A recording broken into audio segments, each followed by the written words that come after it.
Learn how to master the VS Code terminal and effortlessly push your code changes to GitHub in this quick tutorial. First, make sure you have Visual Studio Code downloaded and Git installed on your computer. If not, install them before continuing. Open the VS Code program and your project folder. This ensures you're working within the correct directory, your local repository. Then, open the integrated terminal within VS Code. Now, let's prepare your changes for a push. Type and execute the command to stage your change files. This command tells Git which files do you want to include in your next commit. After staging all of your files, you should write your commit message by executing another command. This message is important as it describes what changes you made. The message should be clear and concise. Next, execute the final command to commit your staged changes. This creates a snapshot of your working directory and saves it. This command uses the message you just wrote as the description for your commit. Now that your changes are committed, you're ready to push them to GitHub.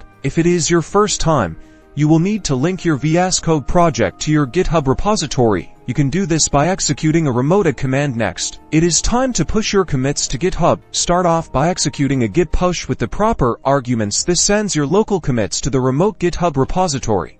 Once the command is finished, navigate to your GitHub repository. In your web browser, your recent commits should be visible, and your code changes will be updated. Enjoy! And there you have it.